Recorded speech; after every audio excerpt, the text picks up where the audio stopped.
Okay, so H यानी कि convective coefficient बहुत सारे फैक्टर्स पे डिपेंड करता है.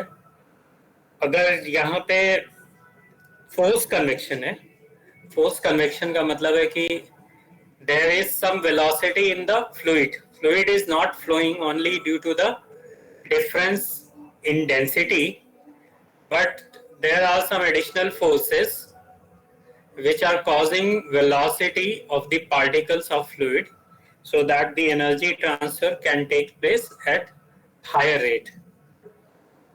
So H is function of mu, that is the viscosity, rho, that is the density, K, that is thermal conductivity, Cp, specific energy, the change in temperature or the difference in temperature delta T, V is the speed at which it is moving, and L is the plate length over which it is moving. So the H convective coefficient depends on these many number of things. Or you can write H is equal to C mu to the power A, rho to the power B, K to the power C, Cp to the power D, delta T to the power E, V to the power F, and L to the power G.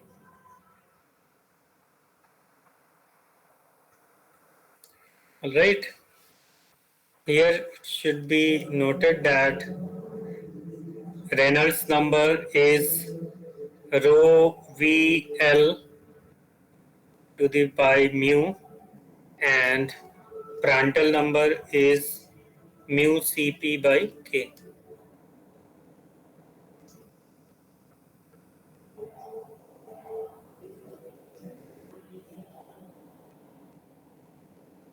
So the unit of H is, convective coefficient की unit क्या होती है? What पर metre square kelvin, है ना?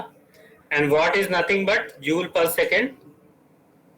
सो I can write joule per second metre square kelvin. Let's consider H, which represents joule. H represents joule या heat energy. The fundamental unit of heat energy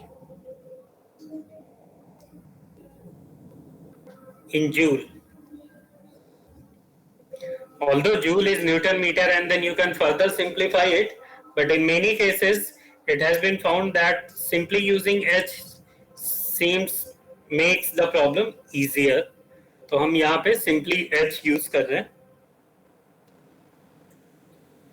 H, L to the power -2, T to the power -1, और K के लिए हम लोग लिखेंगे क्या? Theta. So theta -1. तो H की यूनिट हो गई H L -2 T -1 theta -1. C की यूनिट 1 है.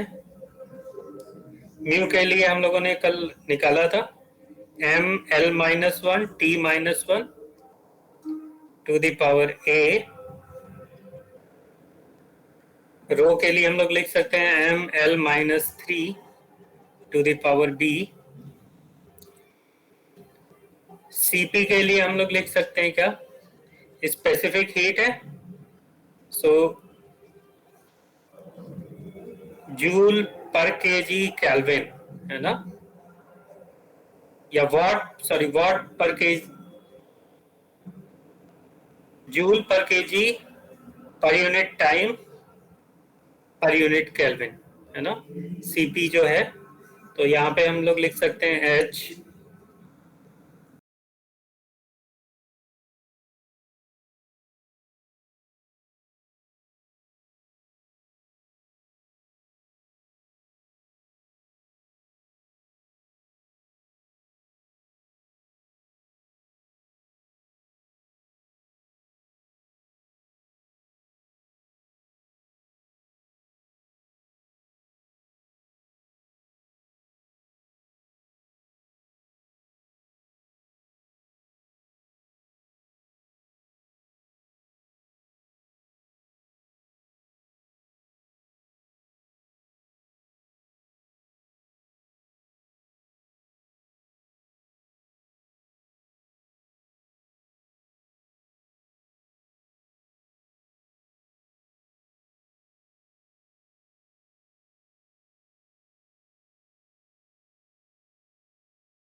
और क्या T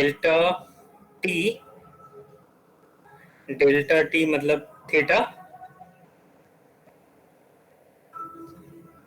to the power e, then velocity lt minus 1 to the power f, and length l to the power g.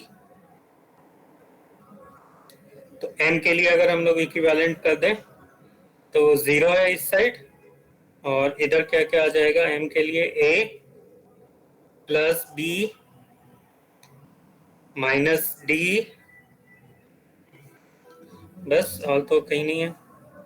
l के लिए क्या लिख देंगे, -2 is equal to -a -3b -c plus f plus g। इसी तरह t के लिए क्या लिख देंगे, -1 is equal to -a -c -f। इसी तरह थीटा के लिए हम लोग क्या लिख सकते हैं, -1 is equal to -c -d plus e। और इसी तरह h के लिए क्या लिख सकते हैं, 1 is equal to c plus d. So we have got 5 equations and a b c d e f g 7 exponents, you know, 5 equations and 7 exponents.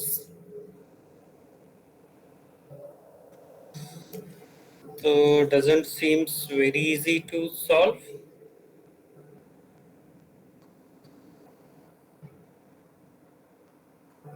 चलिए फिर भी सिंप्लीफाई करने की कोशिश करते हैं।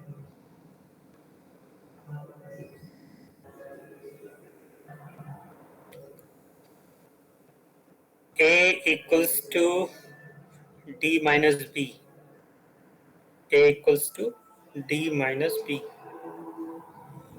और क्या लिख सकते हैं, c equals to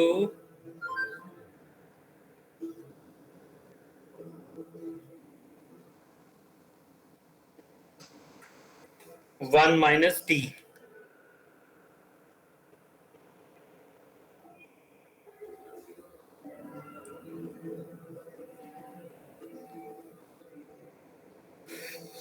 और क्या कर सकते हैं,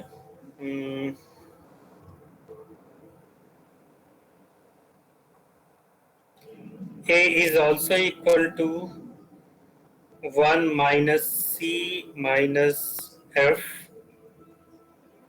and because c is 1 minus d, c is 1 minus d, तो इसको यहाँ पे लिख सकते हैं क्या, d minus f, है ना, that is also equals to d minus f. So a is equal to d minus f.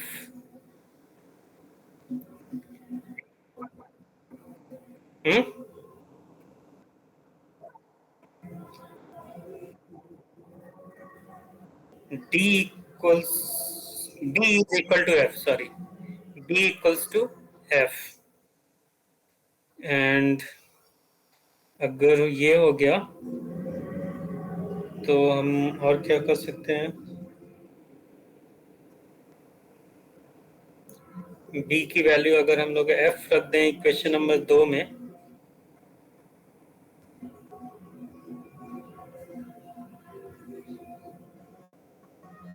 या e is equal to equation number 4 से e is equal to -1 plus c plus d, so that is also equal to -c plus d, है ना, is +1, no, c plus d is equal to +1 using this equation, so +1, so it becomes 0। और g को हम लोग क्या लिख सकते हैं, G is equal to, equation number 2 में अगर लिखते हैं G is equal to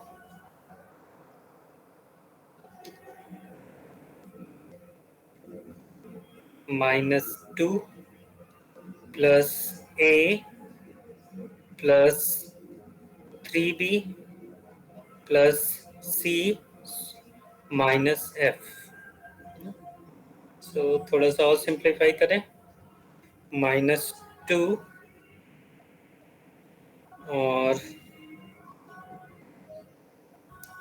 A, B और C में क्या रिलेशन है?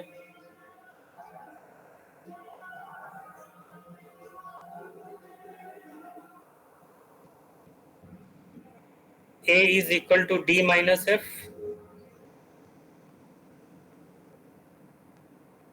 plus 3, B is equal to D, है ना? B is equal to, sorry, B is equal to F, है ना? 3F plus C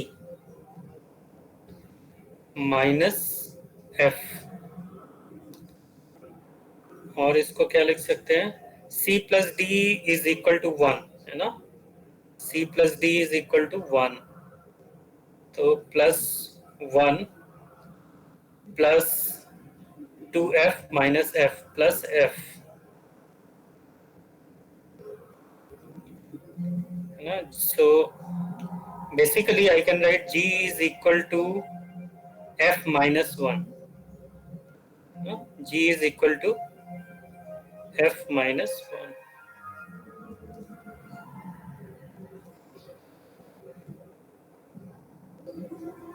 All right, so let me go to next page।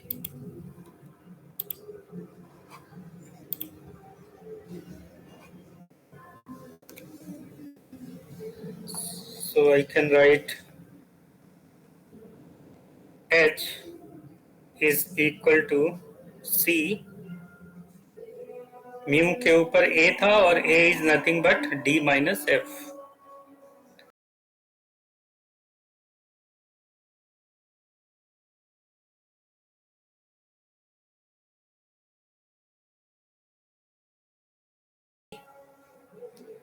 और CP के ऊपर था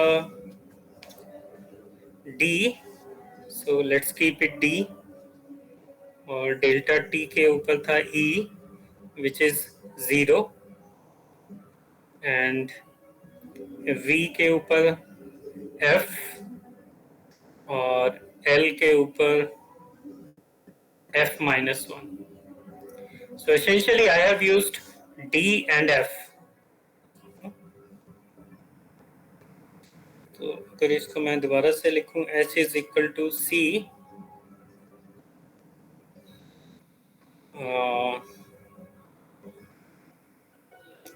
म्यू CP आ जाएगा, mu CP by K to the power D। तो ये हमारा हो गया प्रांटल नंबर। और अगर हम लोग रेनल्ड्स नंबर को करना चाहें तो क्या लिख सकते हैं? Rho V L by mu to the power F, और यहाँ पे हम लोग लिखते हैं K by L. Alright, rho V L,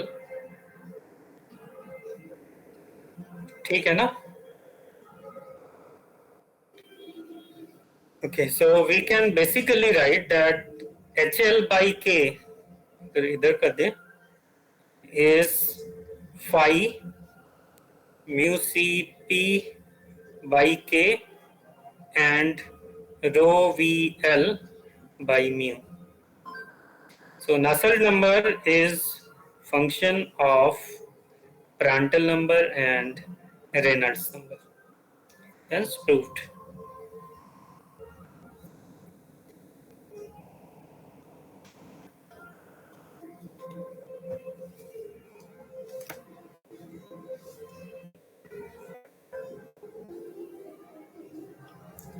इसको अगर हम लोग एक्चुअल में लिखना चाहें तो एक प्रैक्टिस जो हम लोग करते हैं is RE to the power A and PR to the power B is some constant. C, A and B are three constant. C, A and B, और इसको निकालने के लिए हमको बहुत सारे एक्सपेरिमेंट्स करने होते हैं ना, तो दे आर डिटरमिन्ड एक्सपेरिमेंटली, और अलग अलग V की वैल्यू के लिए ये वैल्यूज अलग अलग हो सकती हैं, C, A और B की वैल्यूज। तो एक्चुअल में हम लोग बोलते हैं कि अगर रेनॉल्ड्स नंबर यहाँ से यहाँ वेरी कर रहा है तो C की वैल्यू ये है, A की वैल्यू ये है, B की है, ऐसा होता है।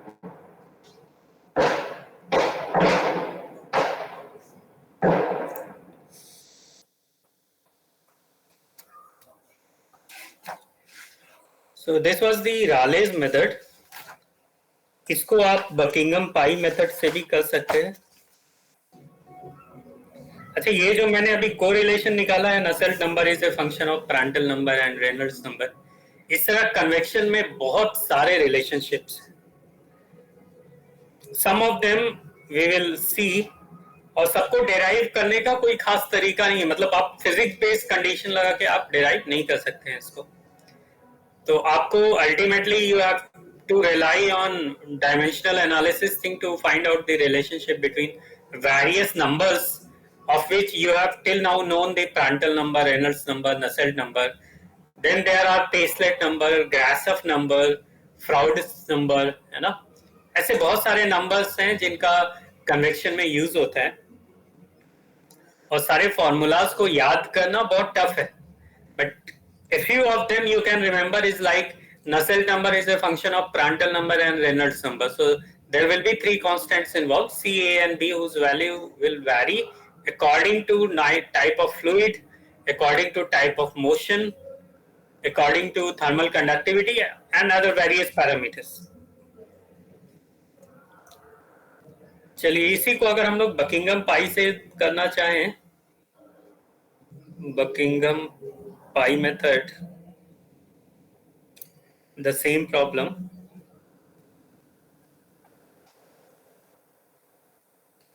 So I will write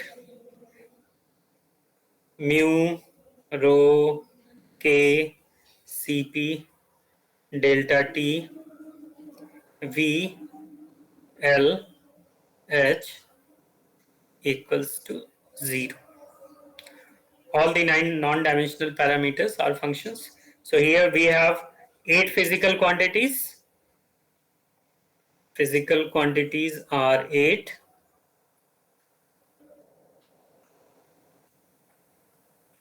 And fundamental units will be 5.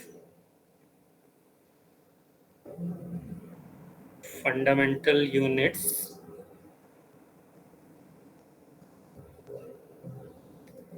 so we will get 3 pi terms.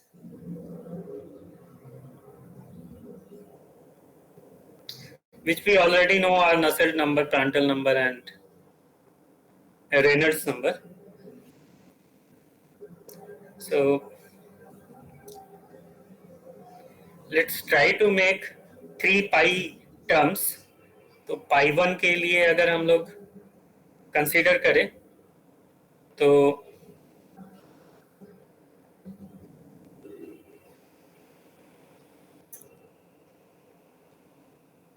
we can consider mu k v l and rho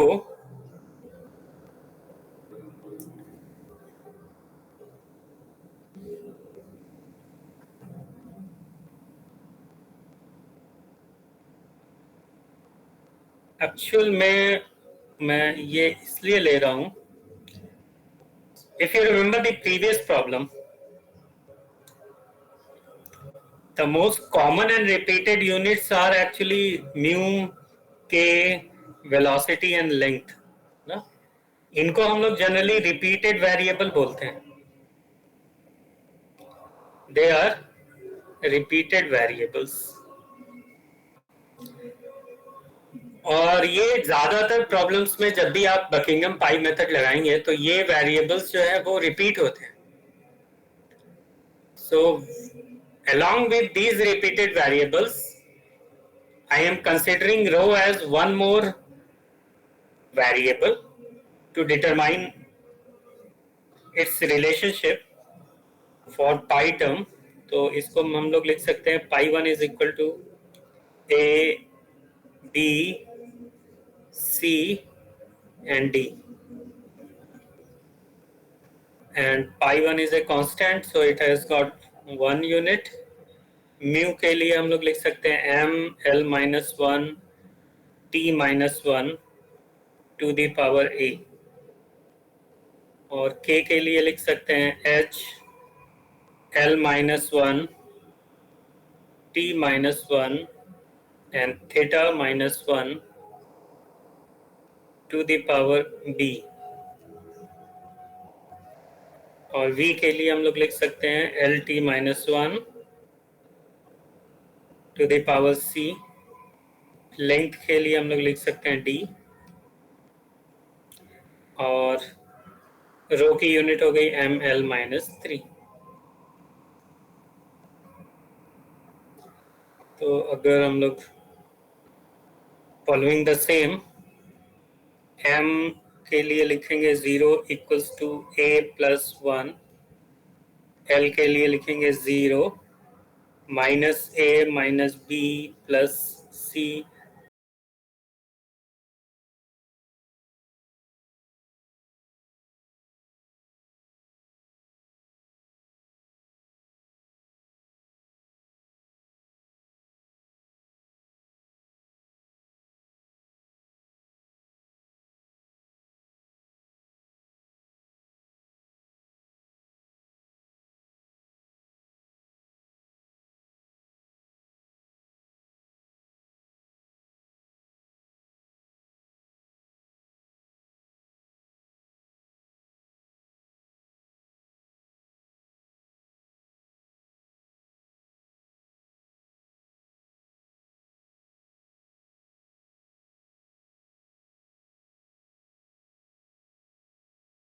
The equation 2, we will get d equals d equals 1, है ना. So putting this value, I will get pi 1 equals to rho vl by mu. इसी तरह आपको पाई 2 निकालना पड़ेगा. पाई 2 के लिए जैसे आपने यहाँ पे रो लिया था, तो रो की जगह आप क्या ले लेंगे, सीपी ले लेंगे. और फिर पाई 3 के लिए आप रो की जगह एच ले लेंगे, है ना. तो पाई 2 आप निकालेंगे तो आ जाएगा म्यू सीपी पाई के. और इसी तरह पाई 3 निकालेंगे तो आ जाएगा एच एल बाई के.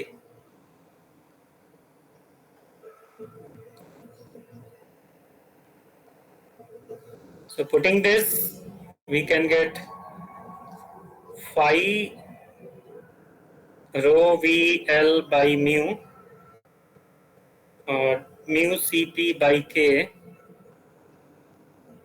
hl by k equals to 0.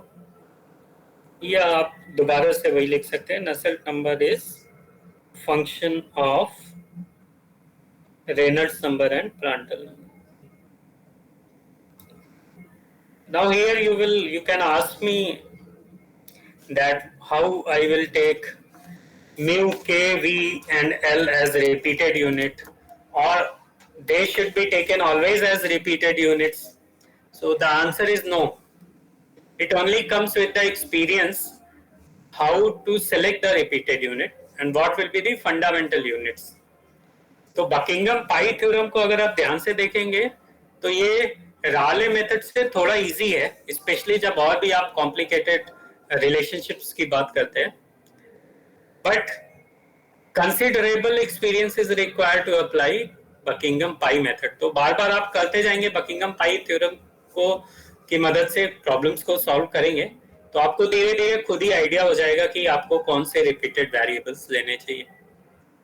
तो my suggestion is to consider all the smaller variables as repeated, जैसे length, velocity, even if you look K involves 3 या 4 फंडामेंटल यूनिट्स है, और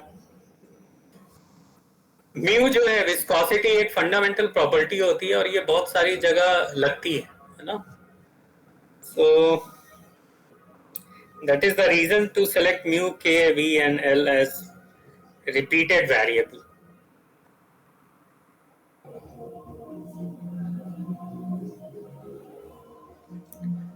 ऑलराइट, तो इसको थोड़ा सा मास्टरी करने के लिए मेरा जो सलाह है वो ये है कि आप बकिंघम पाई मेथड से कुछ और प्रॉब्लम्स को सॉल्व करिए, तो आप डायमेंशनल एनालिसिस की कुछ और प्रॉब्लम्स को कर पाएंगे।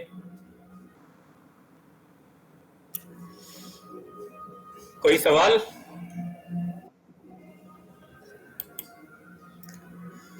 ओके, यहाँ पे मैं एक और नंबर को इंट्रोड्यूस करना चाह रहा हूँ, वो है ग्रासफ नंबर। फ्लूइड में पढ़ा था आपने?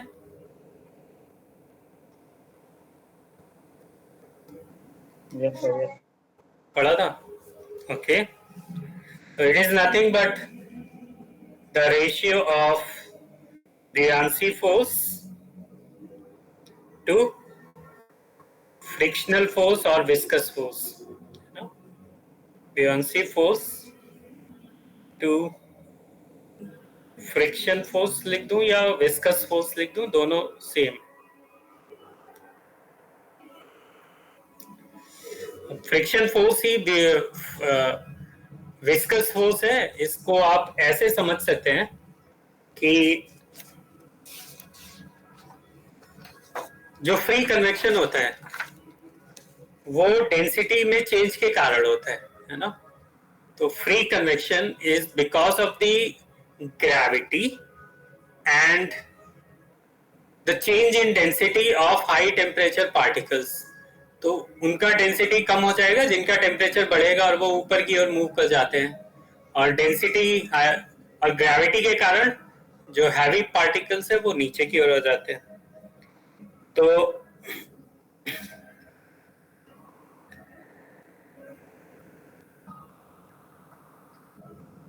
it is the density, change in density due to which the fluid rises or come downwards, you know.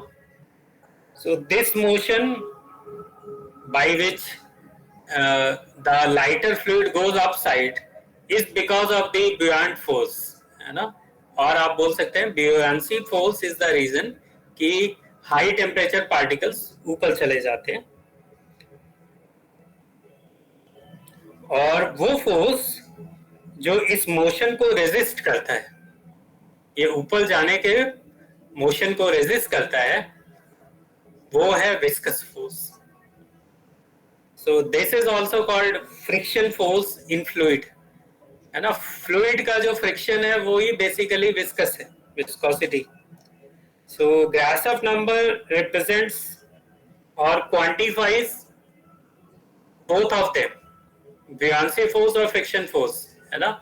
अगर ग्रासफ नंबर बहुत ज्यादा है तो आप समझ सकते हैं कि फ्रिक्शन फोर्स कम है या विस्कोसिटी कम है, और अगर ग्रासफ नंबर कम है तो fluid has a very large viscosity. Alright, और इसको हम लोग लिखते हैं, इसका एक कोरिलेशन है बेसिकली, इफ यू रिमेम्बर, मुझे लगता है कि आपने शायद फ्लूइड में किया ही होगा।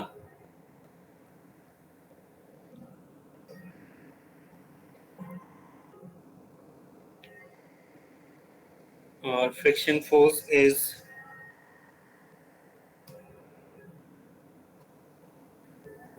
so this comes out to be L square beta delta T into G divided by nu into V.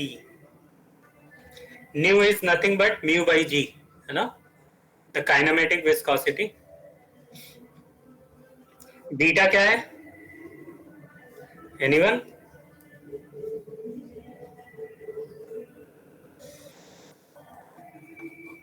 Beta is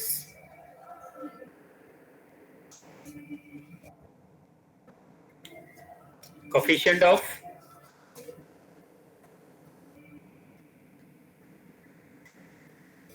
no one. Beta is coefficient of thermal expansion.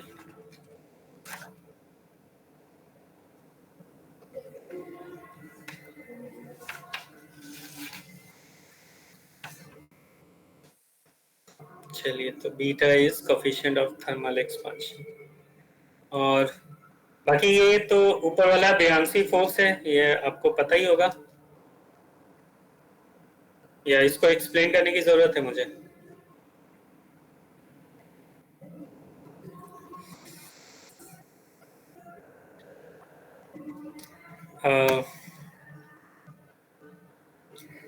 अगर आप बियॉन्ड फोर्स को समझें थोड़ा सा basic में जाके, so the beyond force is basically because of change in density, है ना, ρ1 माइनस ρ2 इंटू जी.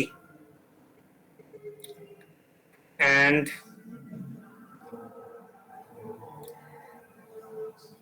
ρ1 या ρ2 में जो चेंज आ रहा है वो टेम्परेचर के कारण आ रहा है. तो अगर मैं इसको लिखना चाहूं तो मैं लिख सकता हूं ρ1 is nothing but there is this correlation 1 plus beta T2 minus T1. No, this is the correlation to connect ρ1 to ρ2 at temperature T1 and to T2. So if I write it here, I can write ρ2 1 plus beta T2 minus T1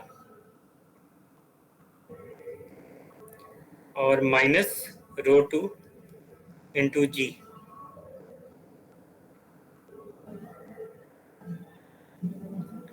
So this becomes basically ρ2 beta G delta T. So this is the beyond force.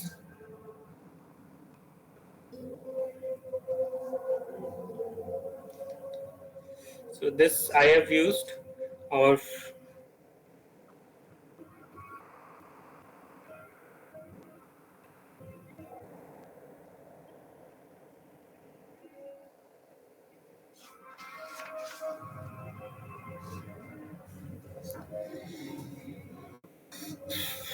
okay, so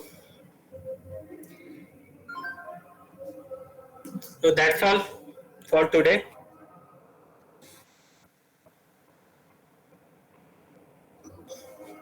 कोई और सवाल?